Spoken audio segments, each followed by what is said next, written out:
tenho o que ela diz que eu tenho, e eu posso fazer o que ela diz que eu posso fazer.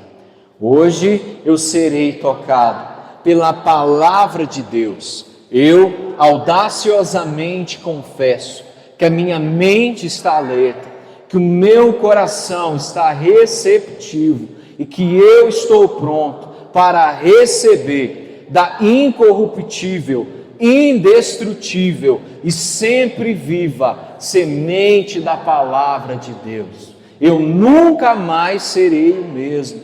Nunca, nunca, nunca. Em nome de Jesus. Amém. Feche os seus olhos, abraça a sua Bíblia. Senhor, nessa noite nós clamamos a Ti, Pai, para que nada nos impeça de ouvir a Sua palavra.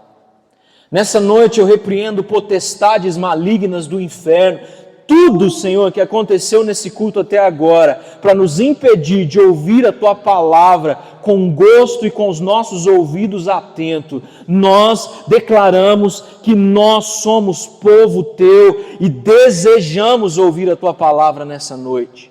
Nós clamamos a Ti em nome de Jesus, que nenhum levante e nada possa prevalecer contra a igreja do Senhor, contra o povo do Senhor. E nessa noite, assim como nós falamos, nós queremos e desejamos ser, Pai, o que a Bíblia diz que nós devemos ser. Portanto, Pai, permita-nos nessa noite terminar esse culto diferente de como ele começou. Consigamos concluir, Pai, esse culto com o nosso espírito em alegria, em louvor, em poder, em honra, Pai. Nós Te louvamos e bendizemos ao Senhor nessa noite, dizendo que Lagoinha Boa Esperança Te ama e deseja ouvir o Senhor nessa noite mais que todas as outras coisas. Nós Te louvamos, bendizemos o Teu nome, em nome de Jesus.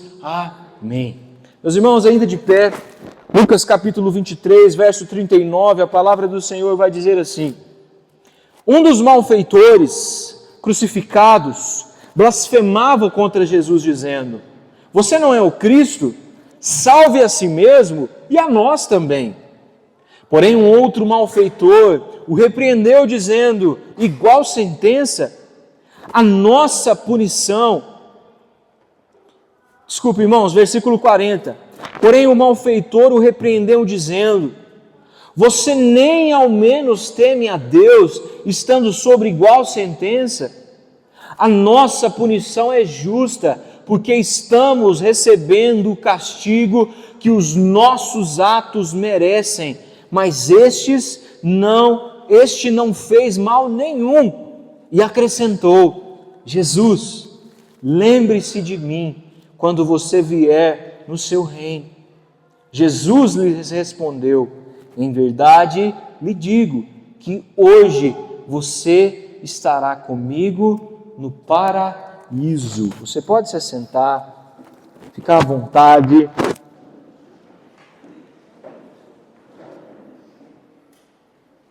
Meus irmãos, nós estamos diante de um momento tão triste de Jesus, momento em que Ele está sendo literalmente e agora sem nenhuma desculpa crucificado, e Ele está exatamente no lugar onde os profetas disseram que Ele estaria, na cruz. E nos seus últimos momentos de vida, Ele está escutando os últimos desaforos que a humanidade poderia dizer para Ele, o nosso Salvador.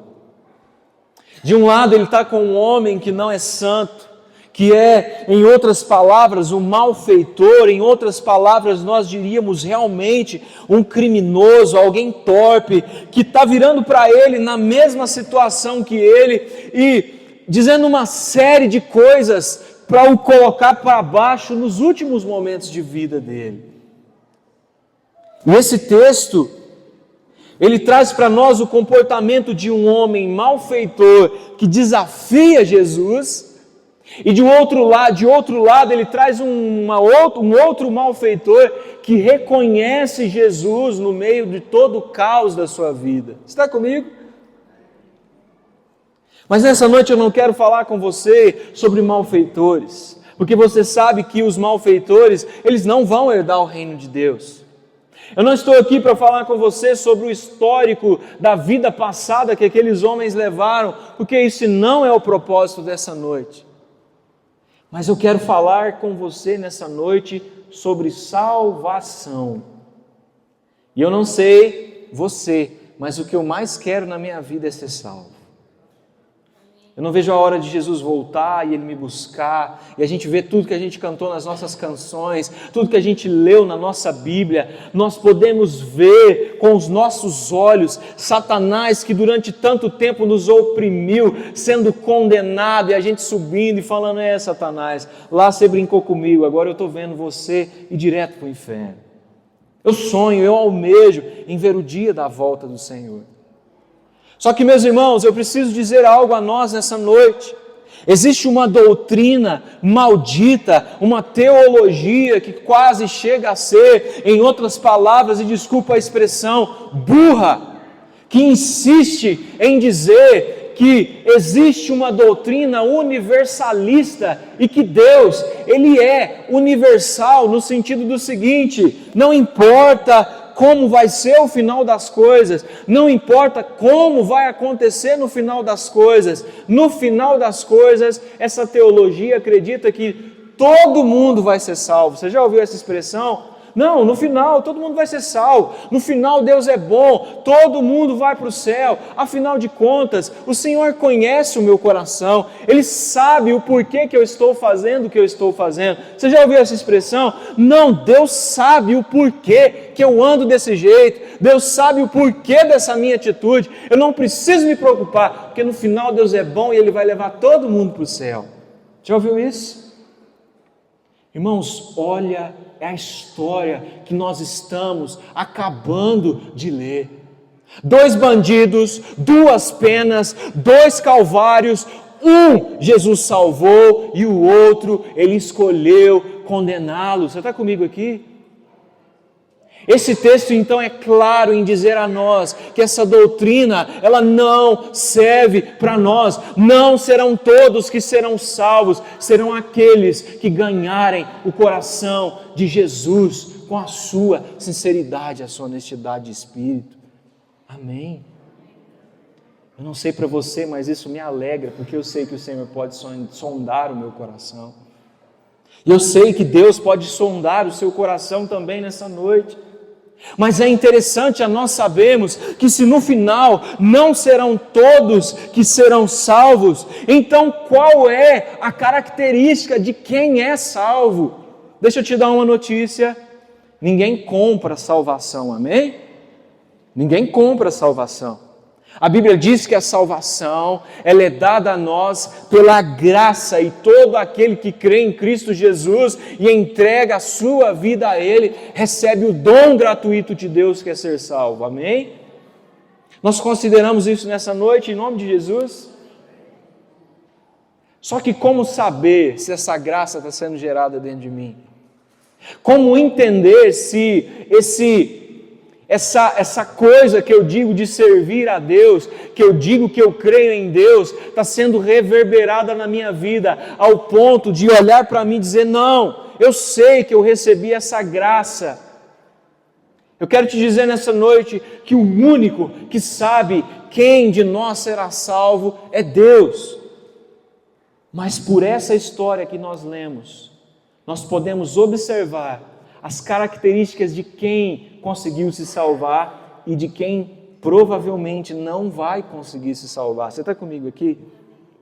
E então nasceu o título dessa mensagem, porque todo mundo quer se salvar, né? Todos querem se salvar. Mas quais são os requisitos para eu saber se eu fui salvo? Você está a fim de andar comigo nessa história, em nome de Jesus, a gente entender isso? Olha como que o versículo 42 ele começa. Desculpe, o 39. Tentar mexer no ego de Jesus não ganhou o coração dele, mas a contrição de um homem arrependido ganhou o coração de Deus naquela hora. Só que a nossa história, ela começa a partir do versículo 41, que diz assim: a nossa punição, aquele homem vira e fala, vamos aliás no versículo 40 que diz assim, porém o outro malfeitor o repreendeu, dizendo: você nem ao menos teme a Deus, estando sobre igual sentença. E veja o versículo 41, a nossa punição é justa, porque estamos recebendo o castigo que os nossos atos merecem. Mas esse não fez mal nenhum. Irmãos, tem duas coisas que eu consigo aprender aqui já nessa noite, nesse curto período de tempo. Aqueles que tentam fazer barganha com Deus, eles não conseguem ser salvos. Aqueles que tentam dizer assim, se o Senhor é o Cristo mesmo, então me salva. Ou em outras palavras, deixa eu ser mais claro com você, Senhor, se o Senhor me der o carro que eu quero, aí eu vou render a minha vida para Jesus. Você não vai ganhar o coração de Deus assim.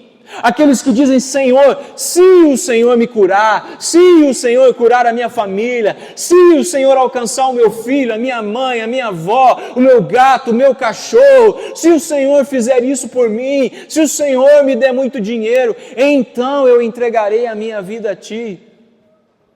Salva nós e salva a gente, o Senhor não faz barganha conosco.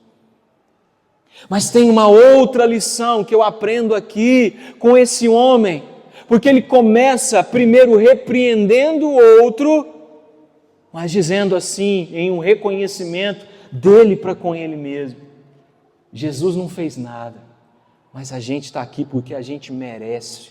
E o versículo 41 ele começa dizendo assim: porque a nossa punição é justa. Repita essas palavras assim comigo. Quando eu entendo que aquilo que eu fiz não é culpa de ninguém, mas é culpa minha, eu ganho o coração de Jesus. A primeira coisa que faz Jesus voltar os olhos para aquele homem é quando ele diz uma frase que só um verdadeiro homem de Deus pode falar: a culpa é minha, eu errei, eu fiz o que eu não podia ter feito, eu cometi erros que eu não precisava. Só que sejamos sinceros, irmãos, nós damos muitas desculpas quando nós somos confrontados diante dos nossos próprios problemas. Sim ou não? Não, a culpa não foi minha, a culpa foi da igreja. Não, a culpa não foi minha, a culpa foi das pessoas que estavam ao meu redor. Não, a culpa não foi minha, a culpa foi da outra irmã que tocou em mim. A culpa não foi minha, foi do irmão que foi para cima de mim. A culpa não foi minha, o motivo de eu estar assim não é meu, foi a circunstância, foram as coisas. O Senhor, Ele não está preocupado com as nossas justificativas, Ele está preocupado com o nosso reconhecimento de que nós erramos e precisamos corrigir o nosso caminho. Você está comigo aqui? A nossa punição, ela é justa. Irmão, vai doer, você está preparado? Coloca amor em minhas palavras. Ai, Jesus, vai doer. Você só está no lugar que você está porque você se levou para esse lugar. A sua vida espiritual só está desse jeito porque você deixou a sua vida ficar assim. A sua situação, as suas insatisfações com a igreja são suas porque você deixou elas chegarem aí. Não adianta você arrumar justificativa. O único que tem o poder, além de Jesus, de te tirar desse lugar e te levar para uma instância melhor é você. Nós podemos dar todas as desculpas do mundo, mas de fato a verdade é, nós estamos onde estamos porque deixamos chegarmos nesse lugar. Eu prego, mas eu não tenho poder de levantar todo dia e colocar a Bíblia do seu lado quando você acorda para você ler. Quem faz isso é você. Quem tem o poder de levantar pela manhã e dizer assim, hoje eu não vou comer porque eu vou jejuar é você. Quem tem a atmosfera de falar assim, hoje eu vou chegar no culto e eu vou fazer o meu culto, ser o melhor culto que eu já entreguei a Deus na minha vida, é você. E sabe o que é o melhor? Porque se cada um de nós hoje decidimos nos colocar na brecha de Deus e falar assim, ó, se depender de mim, a realidade da minha vida, do meu ministério, da minha igreja, de tudo que eu colocar a mão a partir de hoje vai ser diferente. Nós vamos ser todos uma igreja que vai voar no Senhor. Que nessa noite, no momento de oração, nós possamos não dar desculpas a Deus, mas dizer assim, Deus, eu estou aqui, eu errei, como diz aquele meme, eu fui menino, mas eu estou aqui na Tua presença e eu quero assumir uma postura diferente com o Senhor. O versículo 42, ele consegue nos levar a uma dimensão mais funda daquilo que Deus quer de nós como salvos. Olha o que diz o verso 42. E ele acrescentou a Jesus, Jesus, lembre-se de mim quando você vier no seu reino. Irmãos, olha como a palavra ela é poderosa e o próprio português tem tanto a nos ensinar. Aquele homem, ele não pediu a salvação para Jesus. Ele estava interessado em defender Jesus. Mas ele vira para Jesus e ele não fala assim, Jesus, já que eu te defendi, agora me salva, por favor. Já que eu cheguei nesse lugar, nessa posição, já que o Senhor talvez esteja com dó de mim, porque eu estou do seu lado, por favor, será que o Senhor pode me salvar nos meus últimos minutos da minha vida e me levar para a glória do seu reino? É interessante que aquele homem, ele não pede salvação para Deus. O texto diz que o que ele vira para Jesus e fala é, Senhor, está projetado lá? Lembre-se de mim quando vier o seu reino. Aquele homem não precisa nem ser salvo, ele só quer ser lembrado por Jesus. Meu irmão, eu nunca esqueci quando a minha mãe, ela esqueceu o meu aniversário de 15 anos. Eu fiquei super chateado. Mas a Bíblia diz que ainda que a sua mãe esqueça de você, o seu Pai que está nos céus não esquece de você. Ainda que você seja esquecido por tudo e por todos, ainda que você ande pelo vale da sombra da morte, a Bíblia diz que o Senhor, Ele estará com você. Salmo 41 diz ainda que se você subir no mais alto monte, lá o Senhor vai estar. Se você descer nas profundezas, lá você vai encontrá-lo também. Se você caminhar pelas águas, lá você encontrará o Senhor. Se você passar pelo meio do fogo, lá Ele estará também. Aquele homem certamente não sabia o poder das palavras que ele estava declarando, mas um homem que é lembrado por Deus pode ser esquecido por todos. A graça que está sobre ele faz com que por onde ele passar, os seus frutos floresçam no Senhor. Só que o que eu quero dizer para você nessa noite é que além de nós sermos lembrados por Deus, aquela humildade de apenas querer ser lembrado pelo Senhor é um exemplo de humildade que cada um de nós precisamos ter. Jesus no livro de Mateus, enquanto ele vai citando as bem-aventuranças, ele diz uma palavra que é a seguinte: bem-aventurado os humildes de coração.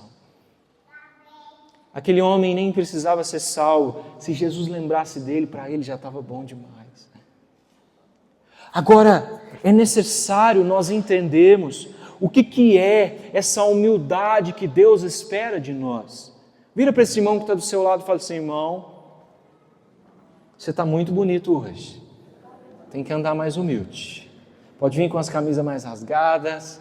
Vai falando para ele. Pode vir com uma calça mais surrada, o tênis você pode trocar por uma chinela.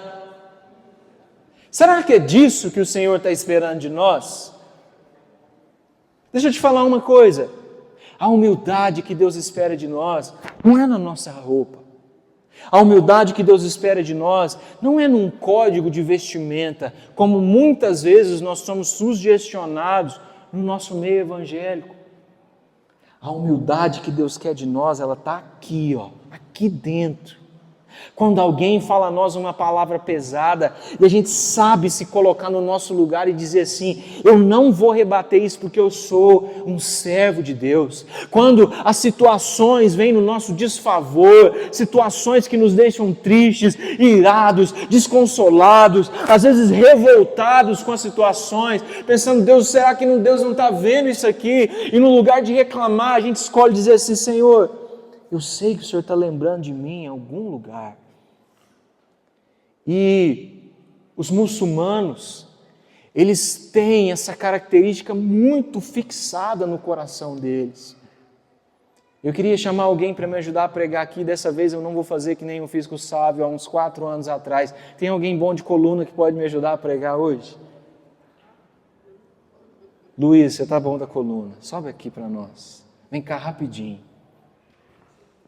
Meus irmãos, há mais ou menos uns 2-3 anos atrás, um irmão da África, ele veio para cá, para Varginha, e ele trouxe uma mensagem a nós, dizendo que na região onde ele morava, a maioria das pessoas eram muçulmanas, e ele foi ensinar sobre o propósito de como que um muçulmano ora. E eu queria te pedir para você ajoelhar e me ajudar. A primeira coisa, vem para cá. Ajoelha aí, meu irmão.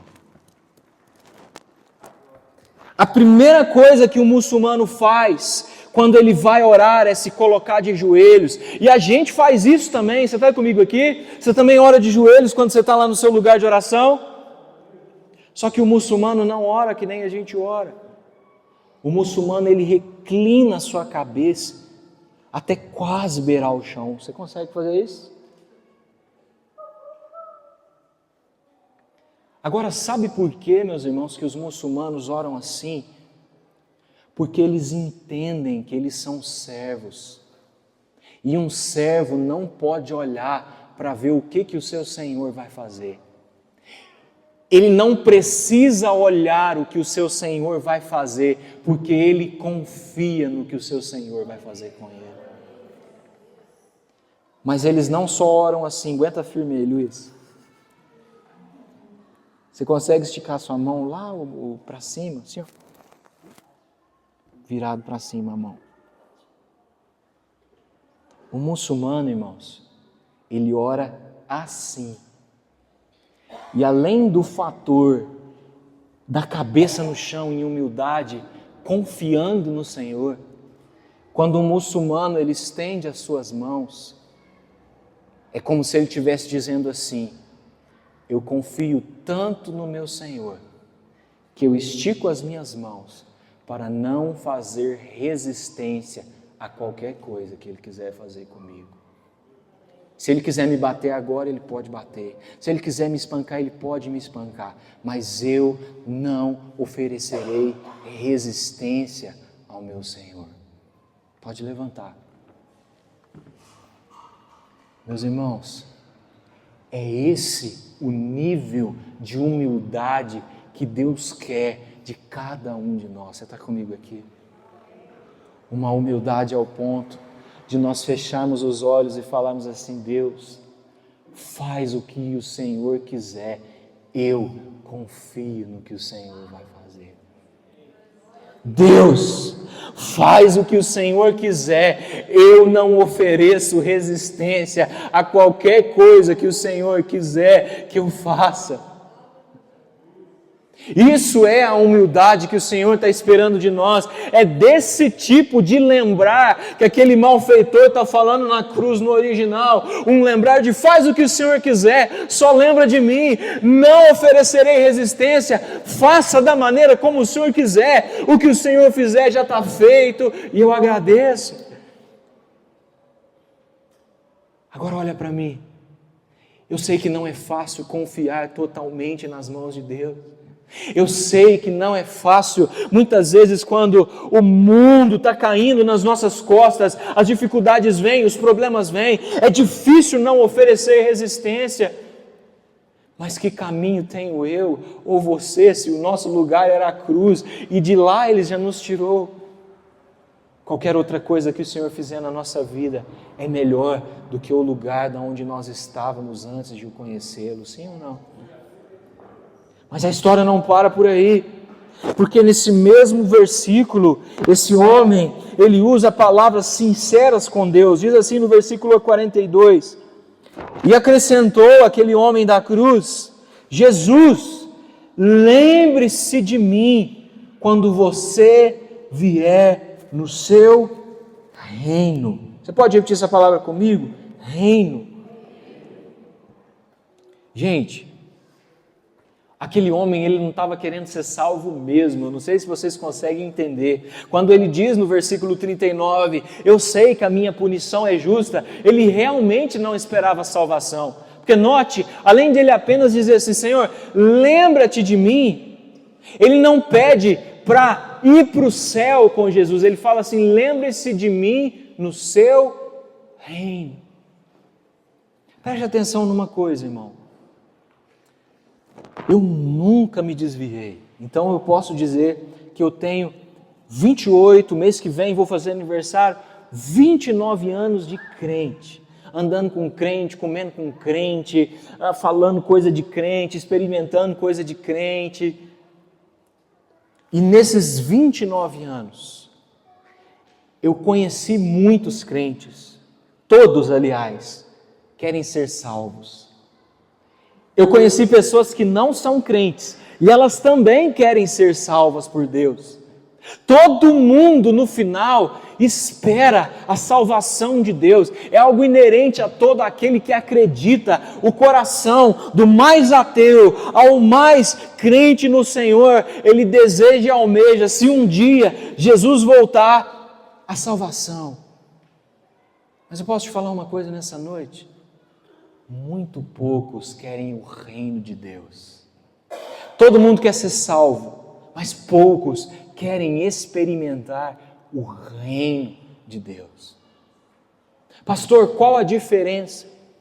A diferença é que quando você é salvo, a maioria das pessoas, elas acreditam que a salvação é o final das coisas. Uhul, fui salvo, acabou, fiz a minha tarefa, agora eu posso voltar para minha casa e continuar vivendo a minha vida de maneira normal, como eu vivia antes, porque afinal de contas, eu já fui salvo, acabou, zerou, game over, como diz os meninos ontem, no Legacy.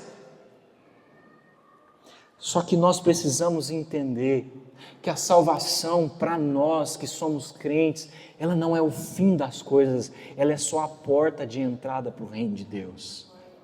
Agora que eu fui salvo, eu preciso entrar por essas portas e começar a fazer a diferença, porque afinal de contas, atrás de mim tem um monte de gente que ainda não foi salva, porque afinal de contas, o mundo precisa do meu testemunho para que eles também sejam salvos. As pessoas que estão ao meu redor precisam de mim, da minha vida, do meu testemunho, para que eu seja a Bíblia que elas vão ler. Você está comigo aqui?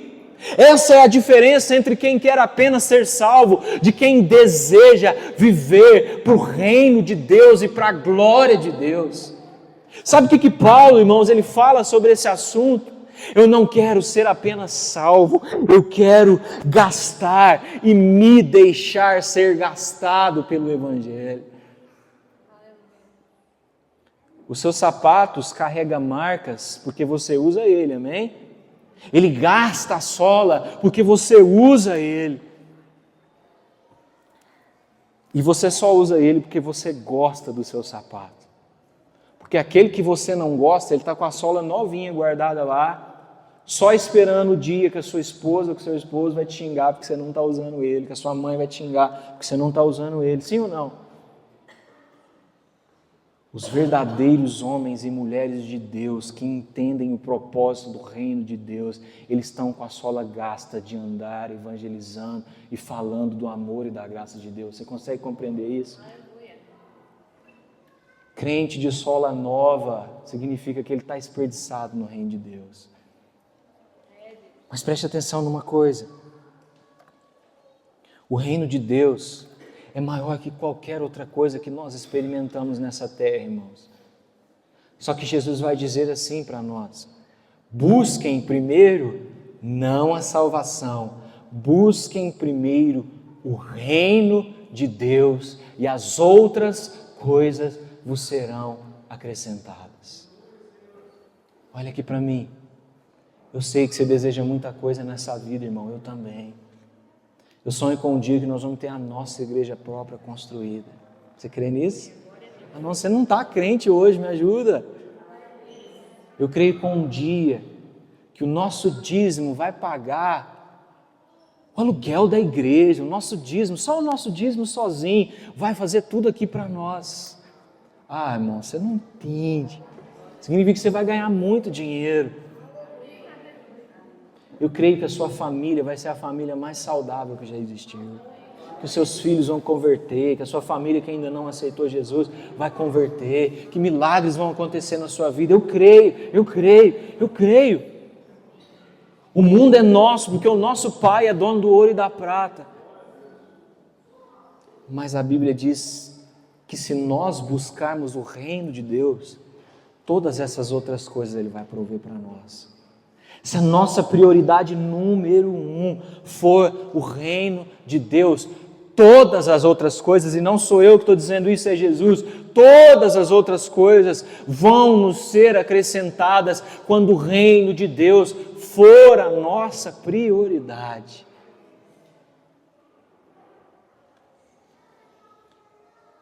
E olha o que diz o versículo 43, à vista das coisas que nós lemos. E Jesus lhes respondeu: em verdade lhe digo que hoje você estará comigo no paraíso. Aquele homem, através de 3 coisas simples: reconhecer que o erro era dele, ser humilde e querer o reino mais que a salvação, fez com que ele recebesse a palavra mais linda que cada um de nós aqui deseja escutar. Essa noite você estará comigo no paraíso. É engraçado, eu não sei qual que é o seu nível teológico de conhecimento, mas que a maioria das pessoas acredita que Jesus, Ele vai voltar, mas enquanto Ele não volta, quando as pessoas morrem, elas não vão direto para o céu, elas ficam meio que dormindo, esperando um momento que Jesus voltar para elas despertarem daquele sono da morte e serem levadas com Jesus. E se esse for o nosso pensamento mesmo, aquele homem ganhou tanto o coração de Deus, que Deus abriu mão de um protocolo para um homem malfeitor. Ele não disse, quando eu voltar você vai estar comigo, Ele disse, hoje você vai estar comigo no paraíso. Eu prometo que é a última vez que eu vou pedir para você virar para o seu irmão e falar, mas vira para ele e fala assim: Jesus tem planos para você não para amanhã, não para daqui 10 anos, Ele tem planos para você para hoje. Aleluia! E meus irmãos, sabe o que eu fico pensando? Tudo deu errado na vida daquele homem até aquele dia. Preste atenção nisso. Champlin, Hernandes, Spurgeon vão dizer que aquele homem provavelmente era um dos da máfia de Barrabás. Lembra desse nome? Barrabás. Provavelmente aquele homem foi da máfia de Barrabás, e para ser da máfia de Barrabás e para ser condenado à cruz, você tinha que ter feito no mínimo 2 coisas: ter matado alguém ou ter ocasionado uma revolta muito grande. Então aquele homem que estava na cruz, ele não era um homem perfeito, ele era, segundo os historiadores, as 2 coisas: homicida e causador de revolta política no meio do povo. Aquele homem provavelmente teve uma vida super ruim aos olhos de todos, porque afinal de contas, olha aonde que o rumo da vida dele levou ele, para a cruz. Deuteronômio vai dizer que os homens que iam para a cruz eram considerados vermes da sociedade, homens malditos, que quando o sol se punha, se a sombra da cruz daqueles homens passassem perto de alguém, aquela pessoa se tornava maldita, porque a sombra de um homem homem crucificado passou por ela. Eu acho que aquele homem não era perfeito. Eu acho que a vida dele deu muito errado em muitas coisas na vida dele. Eu acredito que você deve ter um passado difícil. Eu acredito que muitas coisas na sua vida são obscuras, mas não era pior do que a vida de um homem que estava sendo e indo para a cruz. Tudo na vida dele deu errado, tudo. Pode ser que na sua vida tudo está dando errado. Mas repare uma coisa. Se tudo não tivesse dado errado na vida dele, ele não estaria na cruz nos 45 do segundo tempo para ser salvo. Se tudo não tivesse dado errado, todas as circunstâncias não tivessem dado errado, ele não estaria no momento certo, na hora certa, para ser resgatado de tudo aquilo de ruim que ele viveu ao longo da sua história. Com isso, sabe o que eu quero dizer para você? Pode ser que está dando tudo errado agora, irmão. Está tudo dando errado. Mas às vezes, para dar certo, como deu para aquele homem, primeiro precisa dar errado. Para que nós possamos escutar vem comigo, hoje você vai estar comigo no paraíso, talvez algumas coisas vão dar erradas, para depois dar certo. E como eu disse, eu não sei qual é o momento da vida que você está, que as coisas estão dando certo, que as coisas estão se encaminhando, que o rumo de Deus está sendo traçado na nossa vida em várias e várias coisas. Mas uma coisa é certa, se as coisas não estiverem bem e você se manter firme, o Senhor vai fazer a maldição se transformar em bênção. Quantos aqui gostariam de ser salvos pelo Senhor? Então eu queria te convidar para você se colocar de pé.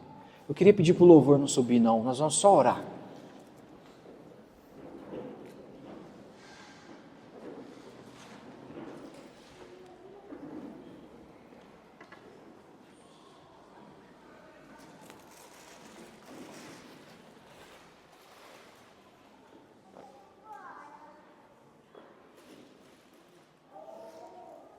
Aleluia. Lembre-se de uma coisa, nós vamos orar, não ore pelo aquilo que você precisa, ore para Deus te encontrar na salvação dEle. Tudo que nós falamos aqui é para nós trocarmos os nossos presentes, as coisas que a gente quer de Deus, pela presença dEle na nossa vida. E enquanto nós estivermos orando, lembra, traz à memória as coisas que você precisa assumir de responsabilidade na sua vida. Traz na sua memória os lugares onde você precisa ser mais humilde. Traz na sua memória e ore a Deus para Deus te dar um coração que deseja ser integral no reino dEle, viver para as coisas dEle. Porque como nós falamos, se nós endereçarmos o nosso coração para o reino, as outras coisas Ele vai cuidar de nós. Feche seus olhos por um momento. Deus, nós nos colocamos diante da Sua presença, Pai. Nós entregamos a nossa vida de adoração ao Senhor nessa noite. Nós almejamos mais que qualquer coisa a salvação do Senhor. Nós almejamos mais que qualquer coisa a glória do Seu reino sobre nós. E Pai, nessa noite, nós nos colocamos, assumindo a responsabilidade. Fomos nós que nos levamos para o lugar onde nós estamos hoje. A nossa vida, a nossa saúde, o nosso espiritual, a nossa responsabilidade, o nosso ministério, as coisas, a nossa profissão, nós só estamos aonde estamos porque fizemos por merecer e deixamos a situação chegar nesse lugar, Deus.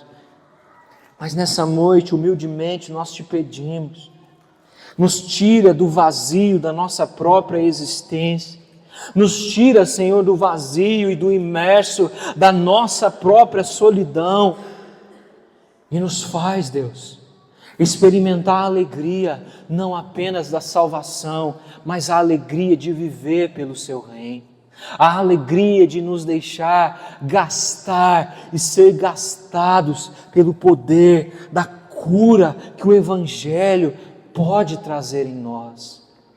Nessa noite, Pai, nós levantamos não apenas as nossas mãos, mas nós rendemos o nosso coração, pedindo ao Senhor que a glória do seu reino encha as nossas vidas, que a glória do seu reino alcance o nosso coração, para que juntos, no Senhor, todas as outras coisas, elas nos sejam acrescentadas na glória do seu reino. Nós oramos e bendizemos ao Senhor, em nome de Jesus.